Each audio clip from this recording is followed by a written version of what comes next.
so what I'm going to be going over today, first of all, will be just like reflecting on the contemporary, or is it really contemporary lecture model, and how we approach students and student learning in general. Talk about the cognitive influences on lecture learning and the experience of the lecturee or the student, and then we'll go into multimodal design principles, so how we could address these cognitive influences on lecture learning. So, if we really think about it, the lecture model of education, where we have one individual either, standing in front of a large group of people or sitting in front of a screen where a large group of people are connected via the internet, this model has been around for centuries. And so there's somewhat of debate, controversy, reflection in the academic community as to whether this type of model is the most contemporary model that we can do. It's where's one hand where we say if it ain't broke, don't fix it, and on the other hand that says we've progressed our technology Hello, and our you know rating. hello, oh, hello, we good? I was making sure that wasn't something coming from my screen. No, okay. um so we are, yeah, there's the debate as to whether we have now with the new technology and also with the evolution of humanity, how should we be moving past this type of model, or if it's worked so far, should we just be adapting our technology to being able to keep up with our continuing evolution. So as technology has diversified, so have our methods of communication as instructors.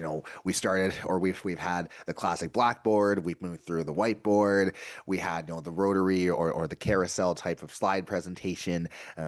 I remember having overheads. I was right kind of at the tail end of the overhead educational era.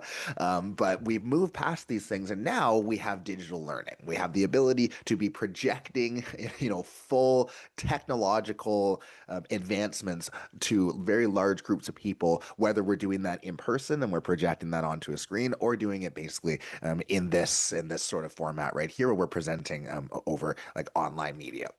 And when we do so, we have the full range of media and the modalities of presentations that we can use with digital media. We can present video, we can present pictures, we can take polls, we can do entire tests, entire assessments through digital learning and through digital presentation. And the methods that encapsulate and allow us and give us all of these diverse methods of presentation, how we can bring them all together, are things like slide presentations, things like PowerPoint, Google Slides, Keynote. So we as instructors, this is basically our foundation. So what I strongly believe in is taking advantage of as much software capabilities as we can, first of all, and also understanding the student experience when an individual is taking in a presentation that's going through this type of medium. So, on the surface, the slide design, just putting text on a slide, it really appears to be the simplest and most straightforward answer. So when I bring up a slide like this, I have, the title or the topic that's on the top, and then all of the information that I'm trying to get across to my lecturees or my presentees, while I'm talking about the same information. While I'm trying to get out this information, I can put everything on the slide. And for me as a presenter, obviously it's great. I can look up, I can read. I know that everything that I'm trying to get across is ultimately being presented to the individuals that I'm presenting to. However, it's very, very easy to default to the style of slide design, potentially due to the fact that it feels like Occam's razor. Like when we do it, when we create these slides, it's very easy to turn them into our cue cards. Very easy to do so because we really feel as if we have so much information, the information that we're trying to get across. How could it be more clear than putting it in the exact method that I have it in my notes and the exact absolute form that I want my students to understand? There's that side. And then also the lack of understanding of software capabilities. So a lot of individuals, when they're trying to make good presentations, we actually don't really know, or a lot of us don't know, the real capabilities and the diverse abilities that sorry, that a program like PowerPoint can possibly do, and the understanding of how an individual is actually taking in that information when they're seeing it through a PowerPoint presentation. So, going from a cognitive perspective, I am a cognitive psychologist, cognitive scientist, as you can see it. There's a couple of key cognitive principles and components that are universal across basically everybody for us to understand that encapsulate the lecturee experience, the student experience, or even the experience that you are experiencing while you're listening to this presentation. The first is the idea of selective attention. So, due to evolution, our attentional processes have evolved such that we can only pay attention to one stimulus at a time, and our attentional capture and what actually captures our attention is very heavily influenced by our prior knowledge and what we are expecting to see in a particular scene or in whatever we are trying to analyze and pay attention to. There's selective attention. Then there's also the concept of working memory. When we are manipulating information, so we technically say that all of our conscious thoughts are in short term memory. And short term memory has a duration limit of about 10 to 30 seconds, unless you're rehearsing the information, saying it over and over again. Working memory is a component of that, such that it's the part of our consciousness that allows us to work with and manipulate and use information in the present. And there are limits to the amount of information that we can process simultaneously as well. Miller's rule says that we can keep seven plus or minus two things in our short term memory. That can be changed according to the modality and the complexity of the information that we're trying to maintain as well. So we have selective attention and working memory are the two key components that I want us to keep in mind as we go through and look at the experience of a student in a lecture. So I want us to start off with a little bit of an activity that you can do right where you're sitting right here. So this is going to test our ability to multitask. So if you have your device, a phone, or whatever right here, I'd like you to time yourself, and I'm going to do the same, performing each of the following tasks. So task A, as quickly as you can, out loud, you're going to count down from 10 to 0, and then immediately say the alphabet from A to K. You're going to start the time when you start at the first number, and you're going to stop the time when you stop at the last letter. So you're going to do all of the numbers, then all of the letters. After that, then you're going to do this exact same information. You're going to present the exact same information, but you're going to alternate between letters or numbers. So 10A, 9B, 8C, all the way down to 0K. You're going to record your time from when you start at 10A and when you stop at 10K, and then divide task B by task A, and you're going to just do a comparison. I'm going to do it right now. Should I? No. I'll mute myself so I'm not super distracting.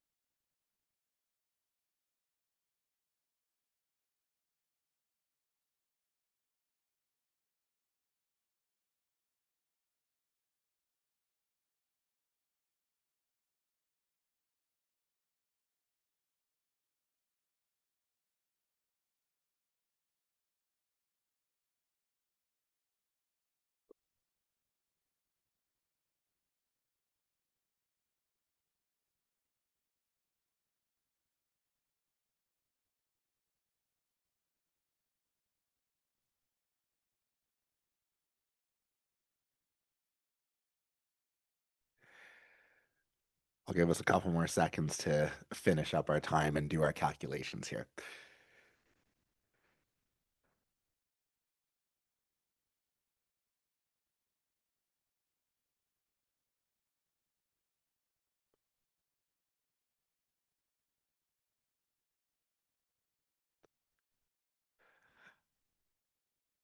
So, for me, I was able to do task A in about 5 or 6 seconds. I believe it was like 5.59 or something like that. And then I did task B in about 20 seconds. So we're looking at about four times the amount of time it took for me to do task B versus task A. And that's on average. I've seen some people take up to a minute to do the second task. But there's obviously a reason behind this. I'm going to be having us do this for a reason. Let's look at the yes, 3.25 times longer, 8 versus 34. Yes, 5 times. Yeah, three like this. So it looks like we're we can see that this is a pretty universal thing across the human experience. So I'm glad to see yes, four times as much. So one thing, this has nothing to do with any cognitive ability that you have if you're doing faster or slower.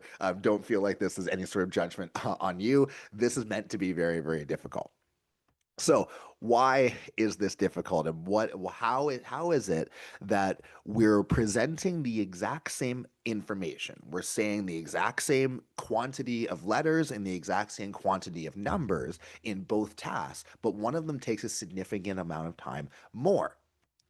This is because multitasking and the concept of multitasking is actually a myth. Our attentional processes can only actually attend to one stimulus at a time. And what happens when we're switching between streams of information or switching between stimuli, we actually have a detriment caused to the processing of each one. So, what we colloquially refer to as multitasking is actually divided attention. We're not paying attention, we're not attending to multiple things at once. We are switching our attention. We are task switching. And when we do that, the momentary change that we have to do to be able to switch from one task to another delays our processing. And there's a lot of cognitive priming reasons behind that. But just understand that we can't pay attention to more than one thing at a time. We have to switch between them. And the simple act of doing so actually is detrimental to our processing. Selective attention.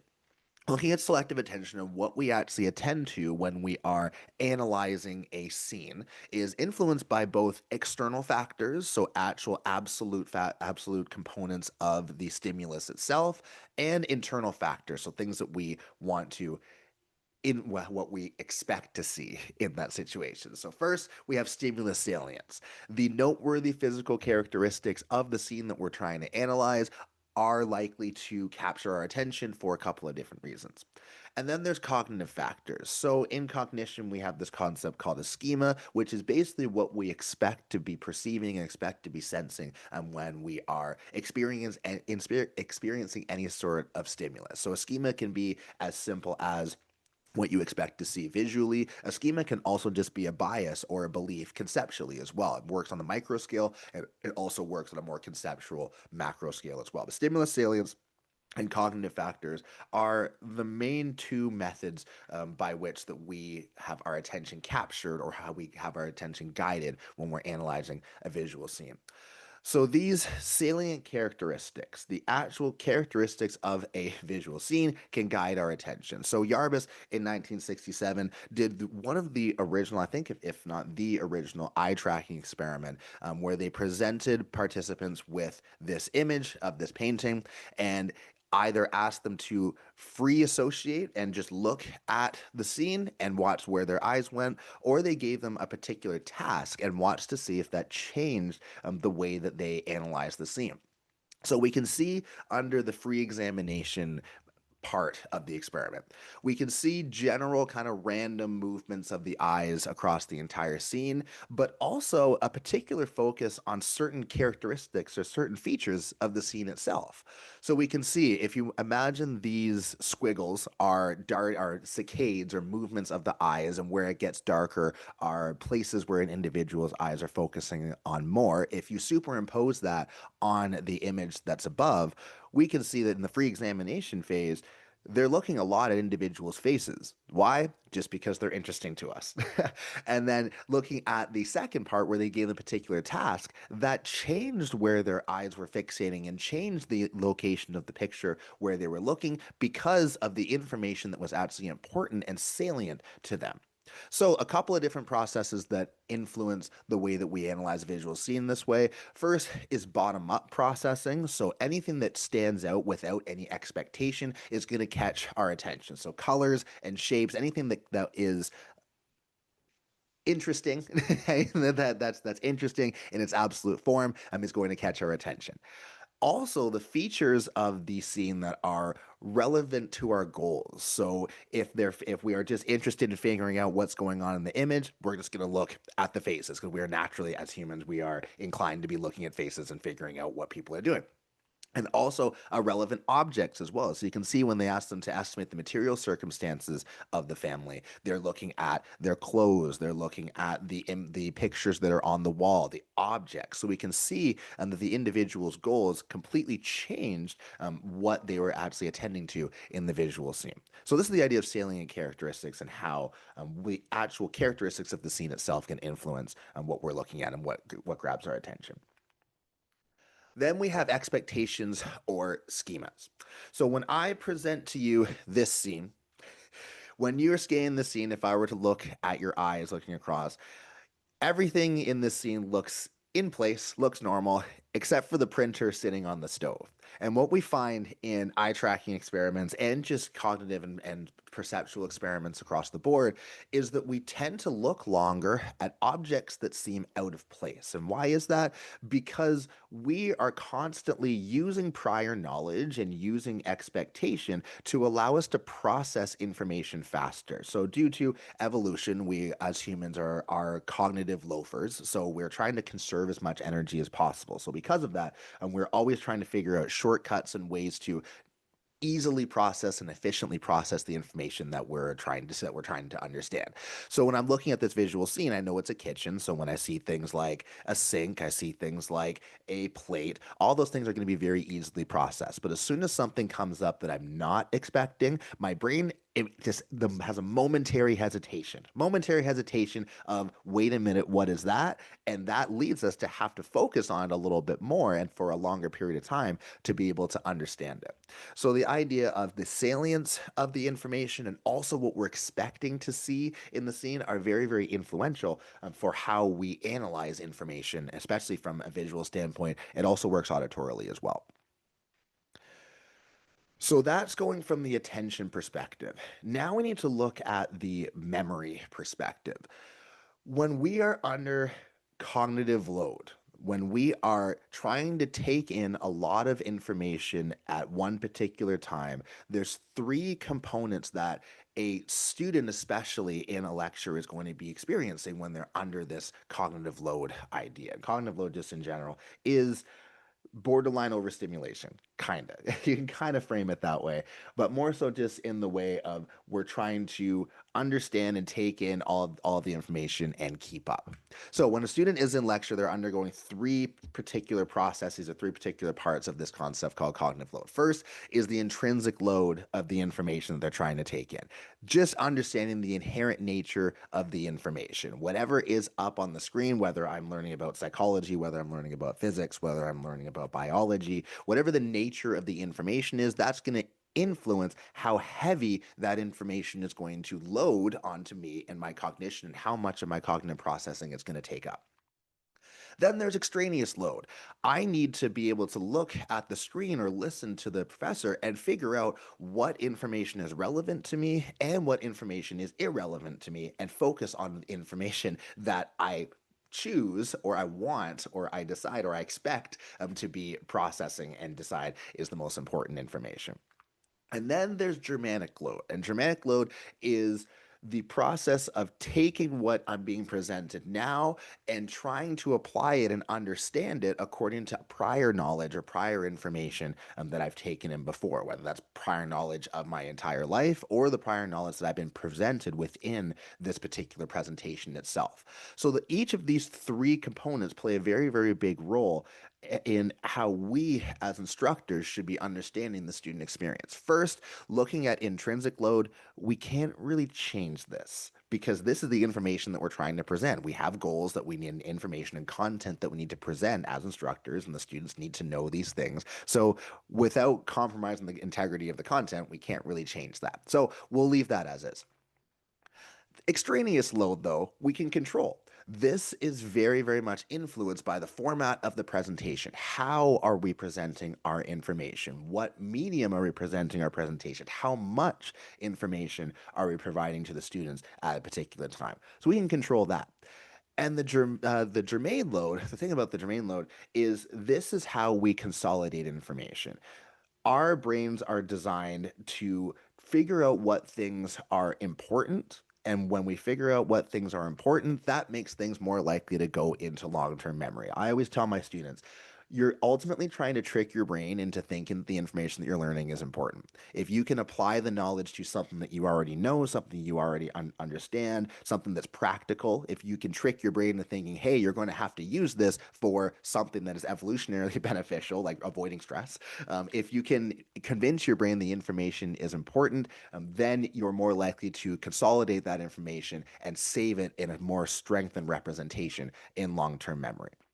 So we have those three types of load, and each of them play a particular component in the student experience during a lecture. These are the two that we can control and that we can take advantage of as instructors. As we reduce extraneous load, we find that that gives us more space for germane load. So the more that we can control the modalities that we're presenting the students and how we're presenting and how the formatting of the information is that we're presenting, that will allow them to integrate this new information with prior knowledge. So very, very key part here. The more that we're able to decrease or control or mitigate extraneous load, that will allow students to do this consolidation and learn the information more. So let's consider all of these factors. Everything that we've learned about selective attention and working memory, let's figure out how a student would be processing something like this. I'm sitting in lecture and I'm looking and I see all of these words that are up on the screen. All of these thoughts are going to be going through my head. First of all, yes, what visually stands out? Okay, I can see here immediately the words, I suppose. I've been called attention to the topic that's at the top. Visually, I mean, the blue on the top's kind of pretty, so like that kind of catches my attention. So that's something to keep in mind. What's visually standing out? Then I need to decide, according to my expectations, what information is most important. So now I need to scan through, and my schema are going to guide me, and my top-down processing is going to guide me into what am I expecting to see in the visual scene that I'm analyzing, and also how am I able to incorporate that information now into my further expectations. And while all this is happening, I got to be listening to what the professor is saying. So now I'm overloading my sensory system. I'm trying to pay attention to multiple streams of information at a time. I'm immediately multitasking at this point. And all of this at the same time, yes, I'm trying to process it. I'm trying to write it down, trying to do all these things. Where's the space for me to actually learn how to understand the information? Am I, as a student, is it my job to be recording in the information, or is it my job to be understanding the information, or is it a little bit of both? So, what we can do as instructors is take all of these questions or these experiences into consideration and utilize them and utilize these cognitive aspects to be able to lighten our students' load, essentially. So, learning a lecture is hard. Obviously, I presented all of these things where it's like, oh, like I'm almost making it sound like it's impossible to learn and what have we been doing, and our entire educational system is a mess. But it's not. There's ways that are around this. What we can do is we can take advantage of the same principles that make learning and lecture hard and mitigate this idea of cognitive load and control students' selective attention.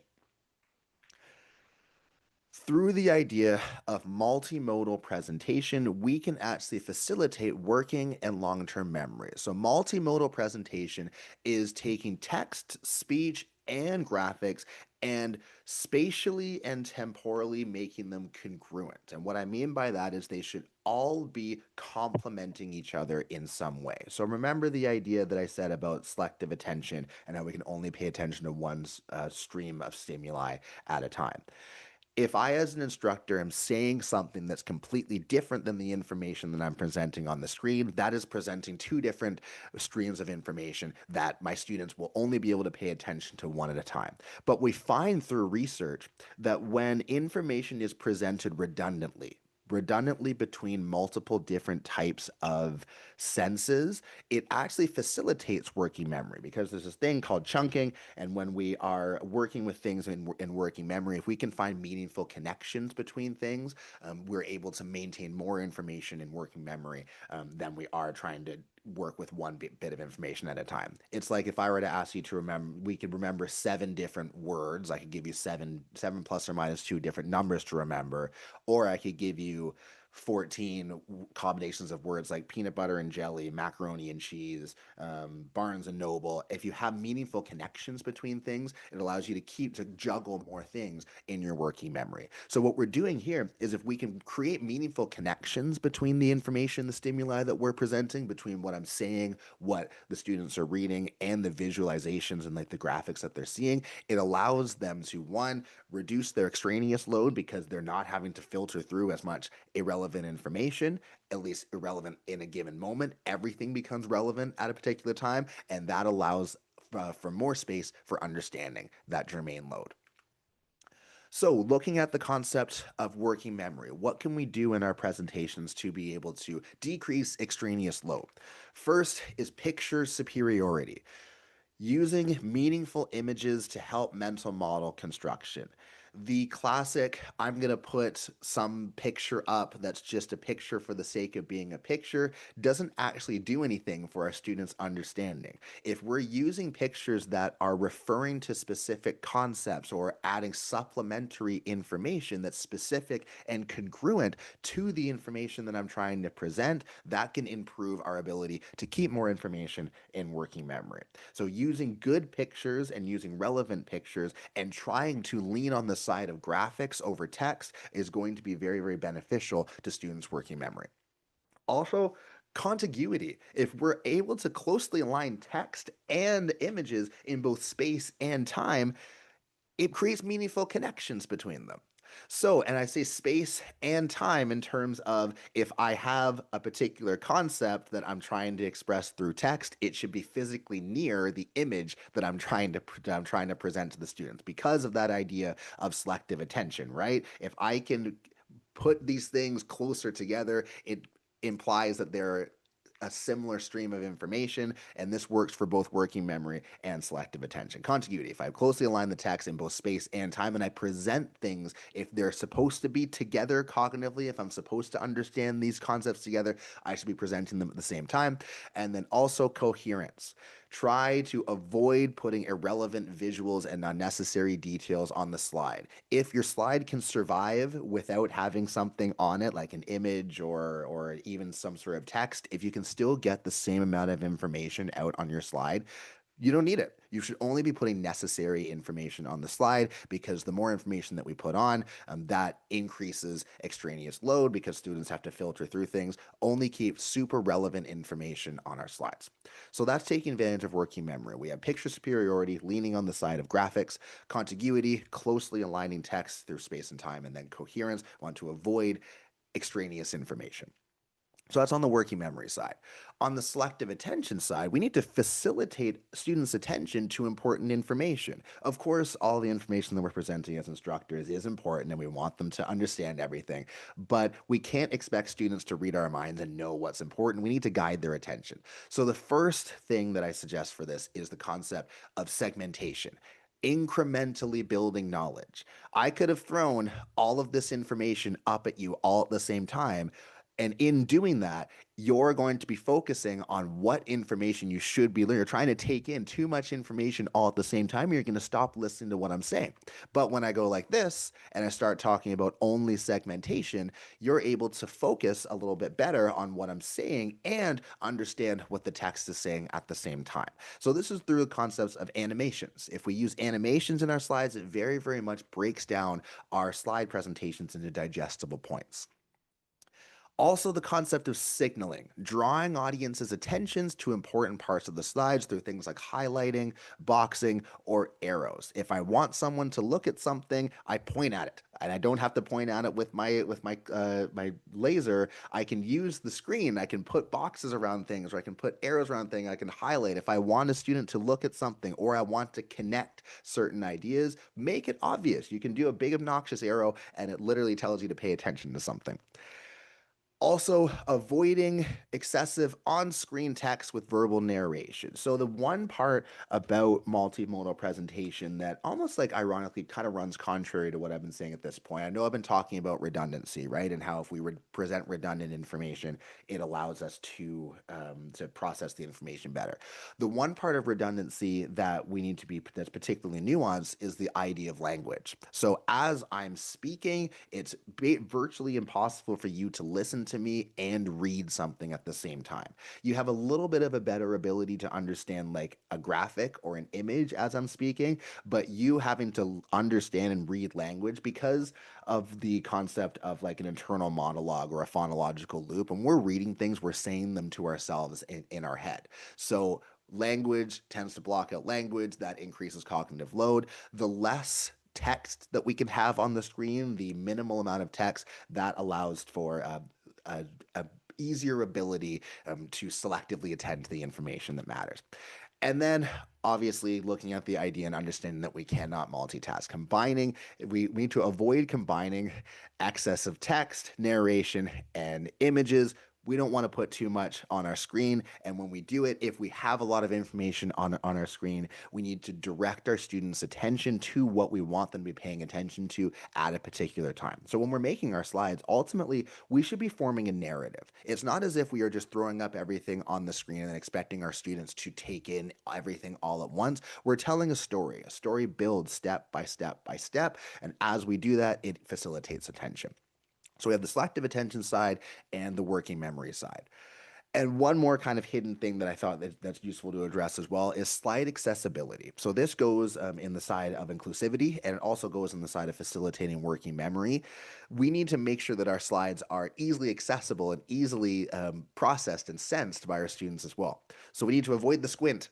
Very, very important for our design. Make it easy for your audience to clearly see and read text and other graphical elements. If I have very, very small text on my screen, that makes it very difficult for students in the back to see, or if perhaps a student has some sort of disability, perhaps they have some sort of visual implications or something like that, we want to make sure that all of our students have the ability to access our slides as well. Large text with high contrast against the background. A white background with black text, if it ain't broke, don't fix it. If you happen to have blue, like a blue background or a darker background, having lighter text, something that's very, very contrasting against the background, just allows for easier processing because we go through again working memory, selective attention. We want to make our attentional systems as simple and efficient as possible to take in the information and sense it. The more contrast that we can do and the more clearly we present our elements, the better. And then visual search, understanding the concepts of the cognitive visual search and the attentional processes that come behind it. We want to relieve our audience's eyes of frantic scanning. So if I present and I throw up all the information up on the screen all at once, that leads to cognitive overload, cognitive load. I split my attention, divide my attention to all of these different ways, and it's stressful. So we want to relieve our audience's eyes of frantic scanning and tell them specifically what we want them to pay attention to. Be simple and concise, organize our visual elements meaningfully, and guide audience's attention to the key visuals or text. Form a narrative as we are writing and we are designing our slides. What we are saying should be moving along with the information that is appearing on our screen. We don't want to throw everything up all at once. And understand that visual search, people are naturally going to be doing it, and the more that we can facilitate individuals' bottom-up processing and using that, taking advantage of bottom-up processing and using notable and salient physical characteristics, and also facilitating their schema to know their expectation. If they're expecting information, if the information is congruent and aligns temporally and spatially, that facilitates processing by taking advantage of their schemas as well. So here I have an example, kind of this is, I call this like my meta slide, where I'm going to show you like a classic design or like a example of how we would design a slide. So first thing that I suggest, up at the top, a clear takeaway from the slide. It should be a clear, like, sentence form statement where if the student looks at the entire slide, they should be able to read the statement at the top, and that should summarize everything that we're doing. So, for example, back here, we should consider slide accessibility. That is summarizing and giving the overall idea of what I'm talking about here. So, up at the top, clearly state the main takeaway from the slide. It's really better too if we put it in sentence form as well, rather than just putting like it in title form, just because it's a little bit easier to process language wise. So you want to imagine the student speaking to themselves as they're learning, right? So generally, according to cognitive research on visual search, a student will start their visual scan here. Why? Because that's how we read. We start at the top left of a page. So due to our expectations and our schemas, we're going to start there, and their schema is going to guide their eyes across this way because, again, that's how we read. So we should be following up whatever information that we presented on the left side with the information on the right side. If they are, because of our expectation, if the information that comes after both spatially and temporally the first information that we're presented, it facilitates processing, allows for better understanding, reduces that extraneous load. Say I want to change their attention. I can put a big obnoxious arrow and say, hey, pay attention to this thing. So with signaling, we can direct attention wherever we'd like. So even though now going from that second point that's on the right side where they were looking, they might not know where to go at that point. They might be waiting for something else. If I want to have something appear on the screen that can grab attention, or I can just put a big obnoxious arrow on it. Anything with animations, arrows, and boxes, they allow us to break down our slides into digestible points. So the thing is about this that I want us to kind of like reflect on here is like, yeah, this is kind of a lot of information, a lot of text on the slide. But I hope, did it really feel that way? Hopefully not, because sequential presentation reduces that extraneous load, allows you to digest each point step by step by step. So that's the meta slide. I'll just show you a couple of like example slides where I kind of use these sort of slides for like my intro site class, breaking down things step by step. Sensation doesn't always equal perception. This is a really good example I just find of like sequential presentation 1, 2, and 3, using graphical superiority or picture superiority as well. Minimal text, but you get the key idea. And the thing is about this is I can talk over this a lot and I can use my words because there's not a lot of text on the screen, but I can supplement what I'm saying with my words and with my speaking, my verbal redundancy, right? Another example here, same thing, following up on what I said. So I was taking advantage of those schemas, right? Reading from right to left, graphical superiority, and I have a couple of more, but I think that does a decent job of explaining it. So anyway, I will go to my last slide here. So you can see, unless you guys want to see, but I think maybe I'll leave a little bit of time for questions, and I can use these as examples if I want to come back, if anyone has example. Also, I refer to the dress if anybody knows about that. But anyway, today we cover the contemporary lecture model. So we know that it is an old model, and I'm generally on the side of it, if it ain't broke, don't fix it. However, we should be considering the digital learning abilities that we have, or the abilities that we have through digital learning, and taking advantage of the technology that we have. The cognitive influences on lecture learning. We can need to consider selective attention and working memory in the student experiences, both for understanding what they're going through and using those things to design our slides in an accessible and cognitively beneficial way, aligning images, speaking, and text through multimodal design. Thank you very much for your time. I very, very much appreciate the invitation.